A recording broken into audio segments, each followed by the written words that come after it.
Hello. Yeah, Carr, how How wonderful to are see you. how are you? I love the backdrop and all those books. Well, I thank you. I will tell you the dog will not move. Oh, okay. I was worried. It looks a little still. It's one of those green screen things. You can see a green halo over the top of my head, right? Okay. Gotcha. It's a lot Gotcha. more attractive than my basic filing cabinet behind my office. So that's, Oh, I've seen some other ones that I thought were the house that had books in them as well. yeah, I love it. I could switch and show you the beach. Do you want to see the beach one? Yeah, let's see it. Okay, hold on just a moment. We'll switch, then I'll switch back because this is so much fun. I really love this. You're getting good at this. I am. Isn't Hey, that great? that's so wonderful. I Oh my goodness. Yeah, it's a little distracting, but if you like the beach, I'll stay on the beach. I don't have I to. love it. Oh my goodness. I don't know. I kind of like the books because my backdrop, of course, has all the books you could There you see. are. All right, so I'll go back to the library. You want to do that? Be whatever you want to be, but I'll go that's back to the amazing. You're library. getting so good at all this. Well, kind of the way it works out. There we go. Yeah. Okay. I love this technology. And, despite the drawbacks of where we are in this pandemic, I do think that we are learning some really interesting new tools and skills that I think will carry us forward when we go back to what I like to think of as after with a capital A Yeah. from before. So Right. catch me up first on Savage Sun. We were so lucky to launch it with you in April with Mark Greaney, and that was actually one of our first big Zoom events where we had two authors. Mark had agreed to interview you, and we had to pivot That was to a so great. virtual. Yeah, it was so much fun. I always love doing things with Mark. He's so wonderful, and it's always fun to catch up and to have an excuse to catch up. Rather than just picking up the phone to call, knowing that it's on the calendar that we're going to be doing a podcast or doing an interview, and then hopefully meeting up and going to dinner and all that sort of thing. So we had such a great time. Thank you so much for doing that, and I love launching my books at Poison Pen. It's such an honor. I absolutely love it. So hopefully we get back to that next April. Well, I certainly hope so. We've been actually fortunate enough to launch all three of your books, which has been truly exciting. I love it when we get to start at the very beginning of an author's career and then walk that path with you for however long we get to do it. It's just one of the best things Oh, about doing this for 30 years. And you're one of the, newer authors that we've been able to do that with. So I'm really grateful that we've had that chance, Jack. It's oh been my goodness. I love Jonathan Carp, who's the new president, of Simon and Mhm. Schuster and all, reminded me when I talked to him not long ago that after I wrote him my rave review of you with your first book, he stood up and read it at a sales conference. Oh And my he said, goodness. yeah, and he said to me not long ago, he said, "You were sure right about Jack Carr." Oh, that's so nice. It's so nice. He's been so great to me, and you've been so great to me. Taking a risk on a brand new author, to do an event that means so much to me. So, yeah, it's been amazing. Made the New York Times list, and then in hardback combined, and then audiobook after that. So that was very exciting.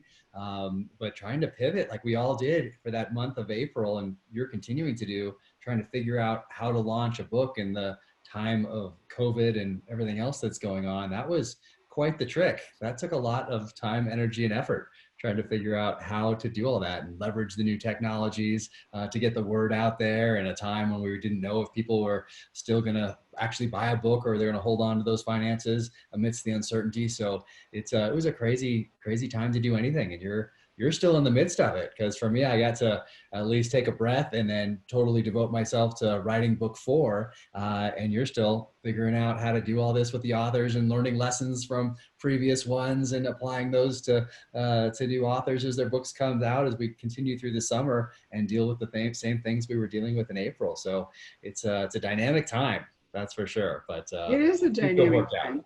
Yep. And you're a mission oriented person. I never served in the military, but I think that I too am mission oriented. And I find your mindset very familiar and easy to work with, Jack, because you do think in strategic lines. with the goals.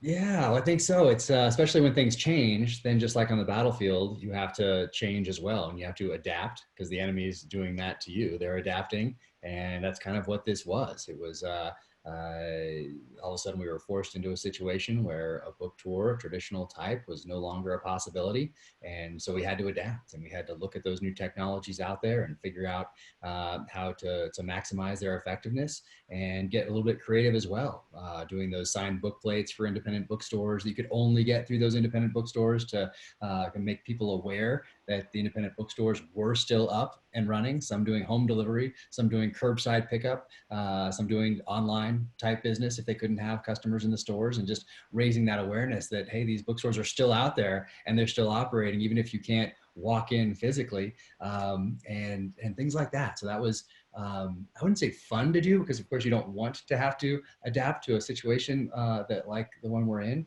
but at the same time, it's a challenge.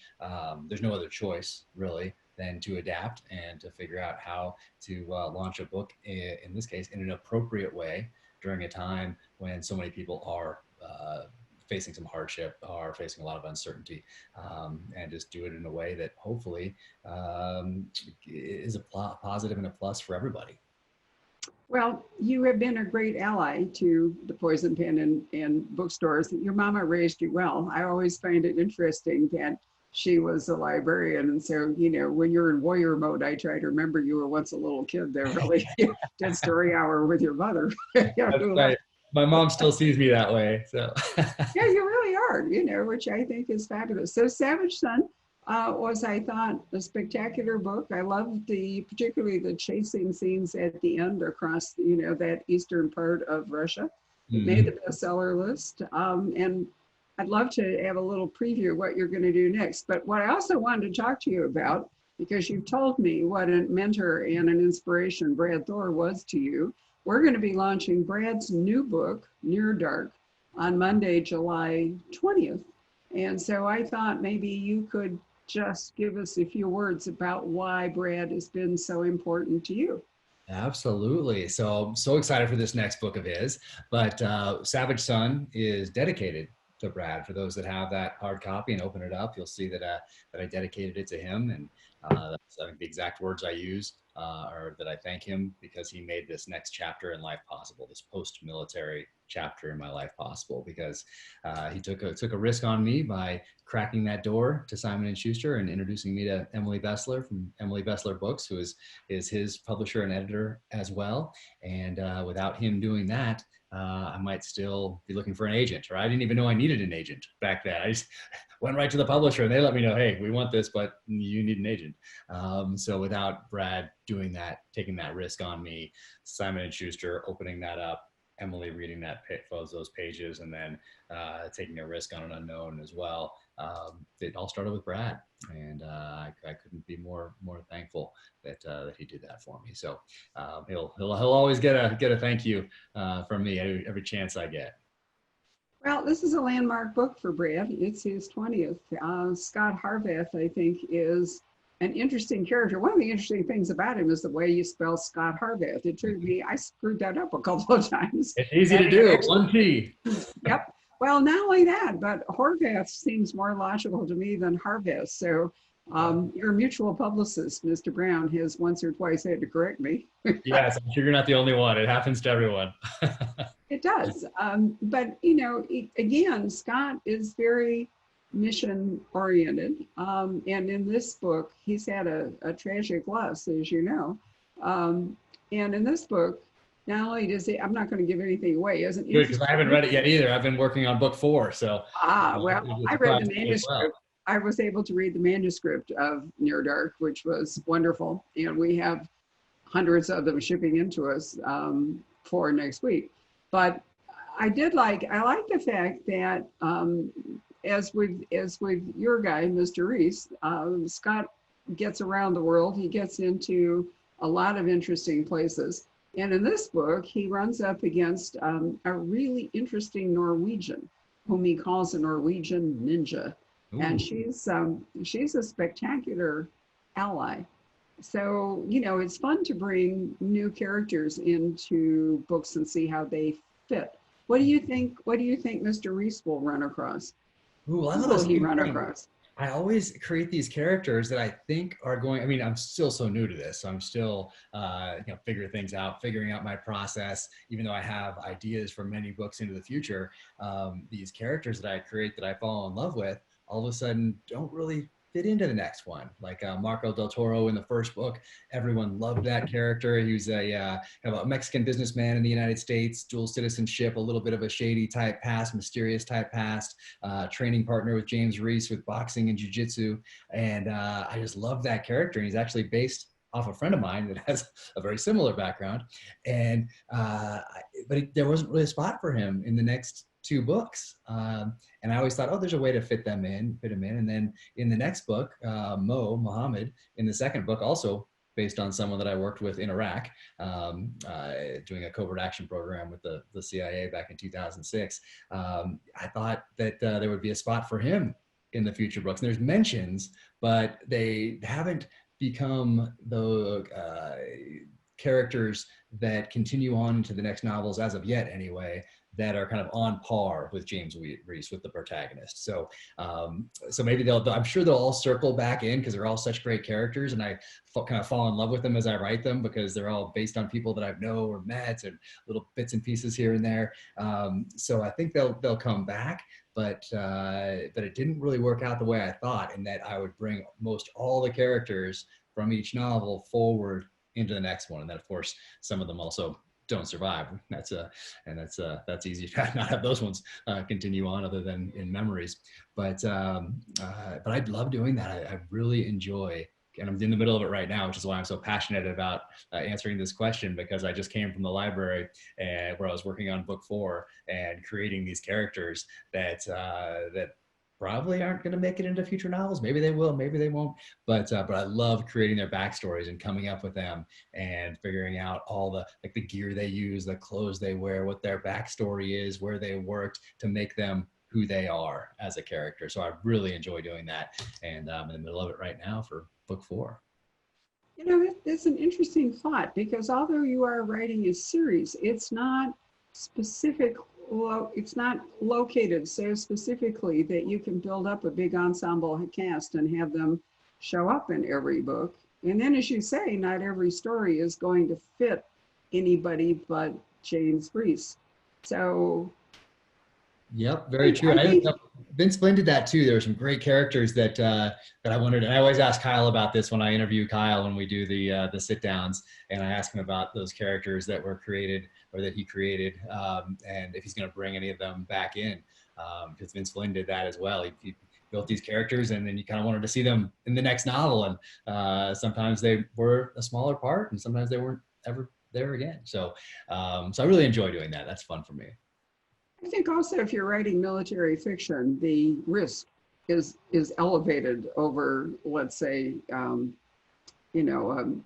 more traditional mystery or a private eye novel. I think readers realize that if you are running around the world and there's serious weaponry and all kinds of things, that inevitably some people will in fact die or be injured or otherwise sidelined. So it's more realistic for you to do that than if you were writing a different kind of book.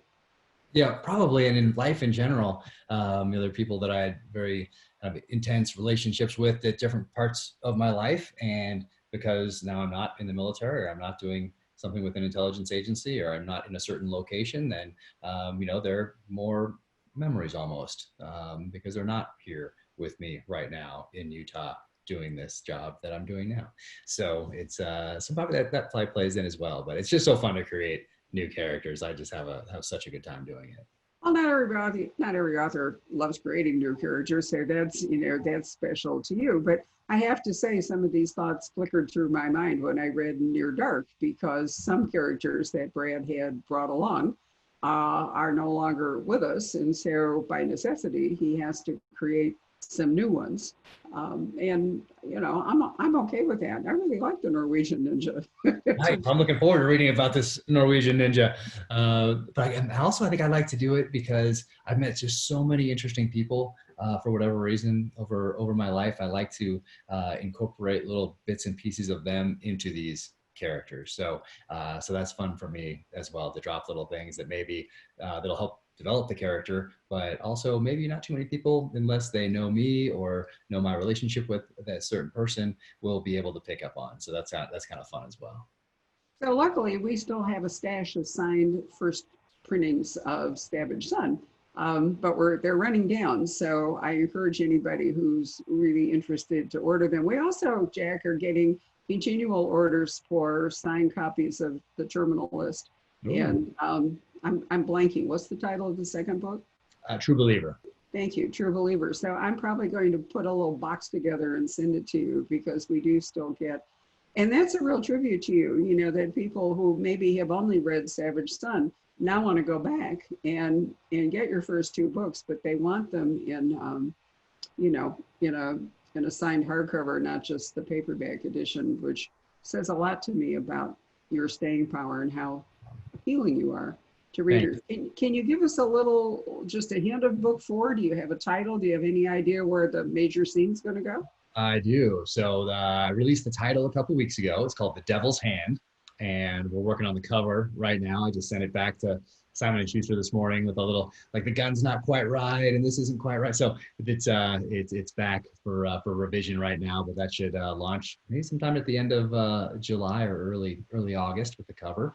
But yeah, it's The Devil's Hand, and it really explores the legality, ethics, and morality behind targeted assassinations, which is something that is more commonly associated with the government of Israel from its inception up through today, although we do it as well. And James Reese is exploring that and really exploring what he is moving forward. Is he a soldier? Is he an intelligence operative?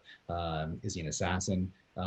Or is he going to leave that life behind? Or does he have to do just one more thing before he can leave that life behind? So he's exploring that, while at the same time there's a threat to the homeland. And I think the best way to talk about that is that I looked at what we've been doing for the last 20 years in Iraq and Afghanistan, and I thought, hey, what has the enemy learned by watching us? Because essentially what we've done is allowed other non-state actors and state actors to watch us and to observe for 20 years and to see what worked, what didn't work, and they've drawn lessons from that. So it's kind of like watching two teams play football and taking notes for 20 years on all those games and incorporating those into your battle plan when you're going to go out there and play one of those teams. So the enemy's been watching, they've been listening, they've been patient, and they've learned, they've adapted, and they've taken those lessons from watching us in Iraq and Afghanistan for 20 years, and now they're ready to strike again. So both those things coincide in the fourth novel. Wow. Wow, those are really big subjects. Thinking about the targeted assassinations. I mean, Saddam is the obvious one, but I was thinking back to watching Westworld before the current political crisis put me off watching anything said in the White House. And one of the major storylines in West Wing was the assassination of a. I'm trying to remember whether he was a minister or anyway, he was a foreign national that was perceived as a threat, and the president authorized his assassination, and that has had huge repercussions down the storyline to the point where I stopped watching it, so I'm not sure how it comes out. But boy, that is a real moral, ethical, strategic quandary. All kinds of issues. It is, and it was interesting. It's always been interesting to me, and it seemed like this was the book to explore that theme. And I talked to a lot of read books on it. I've talked to legal experts here in the States and from Israel who have clerked for judges in Israel that have dealt with this issue, and taken notes and incorporated those into the storyline. So I love to do the research, and this one, thank goodness, didn't require me to travel. For the last ones, I went to Mozambique. For the second one, for the first book, The Terminal List, I'd been to Iraq, I'd been to Afghanistan, I'd been to the places in the United States that I talk about. So as I was getting out of the military, I didn't really need to travel to those places. For the second one, for True Believer, I'd been to Morocco, I'd been to Odessa, I'd been to a few of the other places. Hadn't been to Mozambique. So I went to Mozambique and really was able to weave the flavor of Mozambique and the people that I met, the area, into the storyline. Third one, hadn't been to Kamchatka Peninsula, Russia. I'd been to Moscow. I had not been to Kamchatka Peninsula on that eastern coast of Russia. So just south of Siberia there. So I had to go. And it was amazing to go and be able to weave that into the storyline as well. And luckily for this fourth one, I didn't really need to travel again. Because it takes place mostly in the United States and to some other places I've already been. So in the time of COVID and just having everything be a little bit dicey as far as travel, it was a good time to not to have to travel somewhere exotic to do on boots on the ground research. I was going to ask you about that because you have in fact made going to places such an integral part of the stories. I don't know if I ever told you that, what's it, 2011, I think. My husband and I took a cruise around the Black Sea, which was one of the best trips we ever did. We started in Istanbul and we went up and then circled around in a clockwise direction. If you assume Istanbul's like 6 o'clock, you know, going around that way.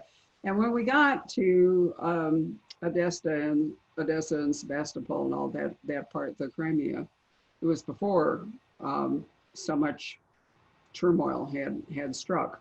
And, you know, they always give you chances to go ashore and other stuff. Now, my Russian that I learned at Stanford many years ago is a little bit rusty, but I can still kind of bluff my way through. Ooh. So we ditched the regular tour and went down to the docks, and there was a little boat that was operated by a Russian sightseeing group. And we were clearly American. My Russian was laughable, you know, so it's not we could pass. But anyway, we get into the boat. Everybody's really nice to us. And the next thing I know, Jack, we are cruising the Russian Navy. We are sailing around the Russian fleet, which is, as you know, in Sebastopol. And people are taking photos and all. And I thought, I mean, I'm a child of the Cold War, right? I know. It was just surreal. And we couldn't do that again now. But for that brief window, that's my experience with Odessa, which is not where the Navy is, but, you know, up the way there in Sebastopol. And I've always remembered that, you know, that it's important to remember the ebb and flow of conflict and the ebb and flow of who's the enemy and, you know, what's going on, because that was that little window where we could, in fact, as I say, in a small boat, cruise the whole Russian Navy, you know, destroyers, whatever was there, and take photos. And nobody said boo to us. Wow. Yeah, when I landed in Kamchatka last year doing the research for Savage Sun, we landed, and as we were taxiing down the runway, there were all sorts of Russian jets all over the place. And out the window, I was just taking these pictures, and I couldn't believe it because I was thinking the same thing back in the Cold War days. There's no way that I mean, you could travel, but it was not obviously not like it is today. But you certainly would never be able to take photos of something like that back then, back in the 70s. You wound up in prison, you know, or bad things really happened to you in Russia. But, you know, I was thinking about your point that they have been observing us for 20 years, but we have actually, there have been windows when we could be observing them. For example, if I had taken more photos of the Russian Navy, I could have uploaded them to, you know. An intelligence asset. You could be helping the effort. That's right. And another part of that, and one of the characters that I created a couple of weeks back for this fourth novel, I really go into the Iran-Iraq War and what we did, who we backed during that time frame from 1980 to 1988, and what we did kind of overtly, and then what we did covertly to help the Iraqis against the Iranians, and then how that played out and how that impacted one of the characters that's in this fourth novel. So, so that's been really interesting to research as well. It is. I'm thinking also about this question of timing. When we were in Jordan, might have been 2010, I think it was 2010. I think we went to Jordan to visit some of the landmarks there. I think Jerash is possibly my favorite Roman ruins. And I never would have thought that, like, Jordan, you know, would be the place that you would go to see really great Roman ruins. But we toyed briefly with going on to Syria. And, you know, and we all said, well, we've done enough of this trip and it's the holidays, we should go home. We can always go to Syria. No. And not only can we not go to Syria, but what we wanted to go see in Syria has been obliterated. So that's another one of those one of those moments that I look back on and I think that was, I wish we'd made the other decision. You can't expect anything to be permanent anymore. Oh yeah, no, very true. I don't think we really ever could, but it seems like today things are quite dynamic. Uh, yeah, all around the world and in our own country as well. So it's a crazy time, that's for sure. Well, I'm really looking forward to, we're sticking to our April schedule, I'm assuming. Yes. But I'm really looking forward to your new book. And in the meantime, who knows who may turn up that would like to have a conversation with you. One of the great things about Zoom is we can put these together so easily. Yep. Yep. No, I love it. Anytime. I'm excited. Anytime you need somebody to come in, even if it's a pinch hit because somebody else can't make it, I'm in. Well, I will certainly do that, Jack. And thank you so much for taking a few moments out of your day to talk to me. Of I course. hope to see you soon. Thank you Bye. so much. Take care.